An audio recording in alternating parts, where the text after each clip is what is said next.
Okay, one of our favorite experiences, I would say one of my favorite experiences with all three of you is one time we all decided to go to like this Christian conference and it was just like all Christian music and like talks. And I feel like it was really special to me because I feel like I got to experience worship, not just like for me and my own benefit, but honestly, like I feel like it really like bonded us together. Like it was like a really like tender thing for me. And ever since we went to that event, like all of us talked about like recreating that experience and like refilling that and what is there something that we can do. And that's one of the reasons I'm so excited about September 17th, the revival event, is because I want to experience a glimpse of that again.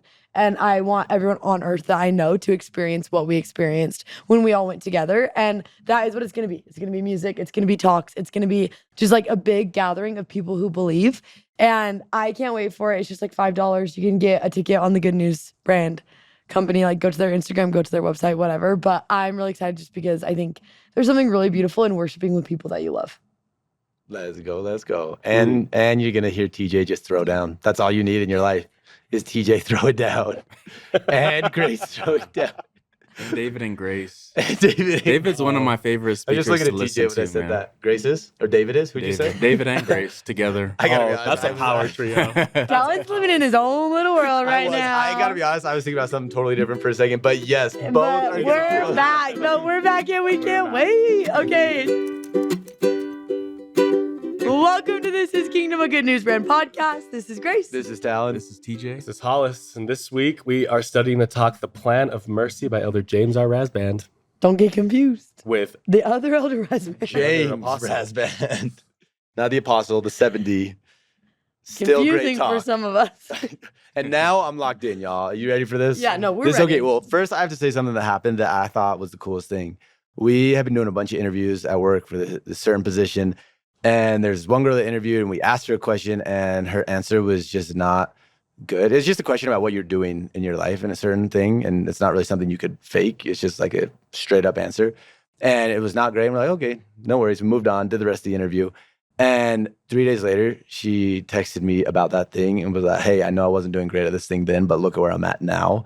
And it was the coolest thing for me to see that maybe she wasn't thriving in that area, but she took that thing that we brought up and she changed it so fast. And I was like, that's the kind of person that I want to, one, be around, and two, that's the kind of person that I want to be, that is constantly looking to grow and improve and implement. And honestly, if I were to tell you my biggest takeaway from this talk, it would be this. And it's that he built this whole talk based off President Nelson's invitation from a previous conference. All he did was do exactly what President Nelson asked us to do. And he studied it and he pondered it and he built a whole talk on it. And it honestly felt like a big call out to me because I was like, dang, I didn't dive into that invitation as much. I didn't use that as much. And it made me think how many times I'm slow to change. Unlike that girl that I talked about, unlike his example that he shares here, just his example that he shows. He didn't even say anything about it, right? And it made me want to be the kind of person that if the prophet's asking something, I'm actually going to change. And if somebody gives me feedback, I actually change. And if God points something out to me, I actually do something about it, because I think that's when you really start making life better and better, is when you are a quick to change person. And this is really good for me to be thinking about right now in my life. But right when Talon was talking, I just like kind of started thinking about the prophet and his invitations and everything. And I don't know if this is really true, but I think this is at least really true for me, is that obviously our souls are divine. Like we're children of God, which means we have divinity in our bones. And I think there are some divine things that come really naturally to us individually. And there are some things and ways that we connect with heaven that it just is like our nature. Like for me, when I read scriptures, I feel like that's my nature. Like when I read them, I'm like, no, I get it. I know how to connect with heaven through this. And I think some people are like, no, prayer is my nature. Like it comes so naturally to them. It's so easy for them. I think some people worship in the temple. That's their thing. They're like, when they are there, from the first second they walked into the temple when they were like 12 or whatever, they just like knew how to connect in the temple. And I will just be 100% honest. The temple has never been my way. Like that's never been my initial way of connecting with heaven. It's never come super naturally to me. My mind wanders when I'm in there. I get worried about time when I'm in there. Like there's something about it that doesn't feel like my soul is like naturally good at worshiping in the temple. And it's been really interesting for me because I feel like that's something that President Nelson talks about all of the time Yeah. is temple worship, temple worship. I don't think he's probably at a conference within the last 3 years at least that he hasn't said, like, spend time in the temple. It is a nonstop ask from him.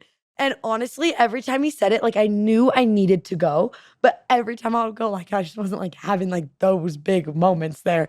And it wasn't until like we decided to like write a temple prep book, and I felt so unqualified. Like I was like, I can't even like say anything because I don't know. Like I was like, I don't even know what to do. Like I'm not good at the temple. Why would I help someone else prepare for it? And so we like kind of all sat down and we were writing it, and it was interesting because at the very end we like randomly had this idea. I think it was maybe TJ's idea. And he was like, what if we just like went through and we found all of the promises that the prophet has talked about like what happens when you go through the temple and experience the temple and you're in the temple. Like what promises has he given us about that? And we like everyone like found a few or whatever. And then I just like went through the Google Doc and like read them all. And I remember reading them and being like, oh my goodness, like I need those. I need to experience what the prophet has promised me that I could experience in the temple. And I am still not perfect at it. And I still have a wandering mind when I'm in the temple. And sometimes I still get stressed about time. And I'm not exactly sure that I'm worshiping perfectly in the temple or whatever. I'm not like great at it. And it still feels not with my nature. But there is something that happens to me every single time when I walk in the temple. And I always think, I know what the prophet has told me about going to the temple. And I know what he has promised me when I go to the temple, and that is worth a shot. And I just think there is something beautiful about realizing that the prophet is going to ask us to do things, and we might not like have that in our nature, and we might not be perfect at it, but I just like want to say from the bottom of my heart, give it a try. Like whatever you have heard the prophet say that is just stuck in the back of your mind, give it a try. It's worth a shot. I love everything that Grace just said. I feel like what Grace just did is a perfect example of her letting herself be changed from an opinion that she maybe had before, or letting an experience she had not dictate what she could get from God in an experience.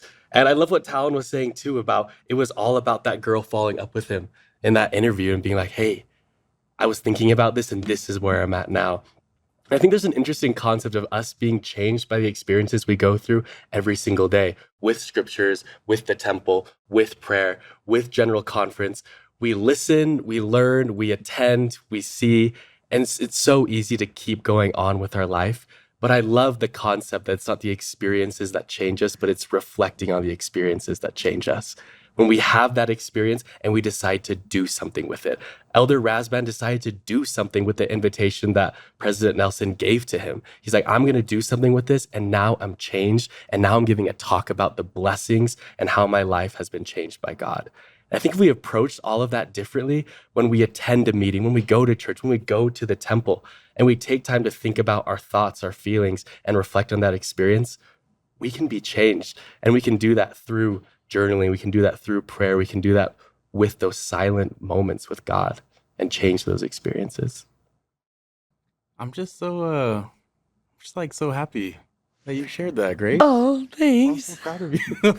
Thanks. I'm still working on it. I'm just thinking of all the people that like our people here, like our This Is Kingdom family that maybe have similar experiences, and so I'm just so grateful that you shared that's your experience, and as I was listening to you, I was just thinking about whenever I struggle to, when I'm trying to navigate or struggle through like figuring out how to connect with God in certain ways, because there's certain things that we've been asked to do that I struggle with and that are hard for me. And I feel like for any of us, when we're navigating, trying to connect with God in these different ways, one thing that we really need to believe about God and to understand about him, that he is a God of mercy.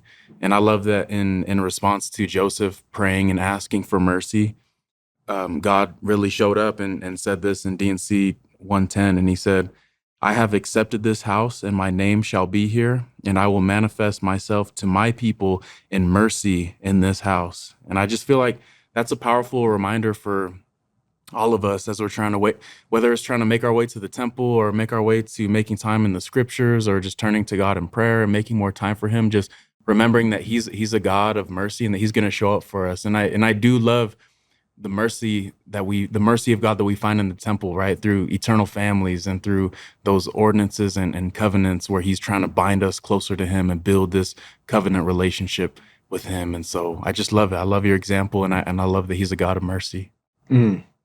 Yeah.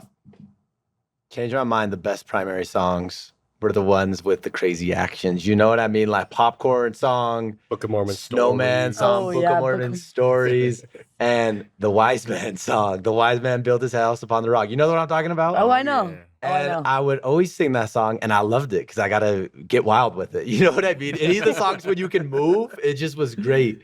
But it wasn't until way after I was out of primary that I actually learned what that song meant. Jesus talks about wise men and foolish men in the scriptures. And what he says is that a wise man is the one who heareth his sayings and doeth them. The foolish man is the one who heareth his sayings and doeth them not.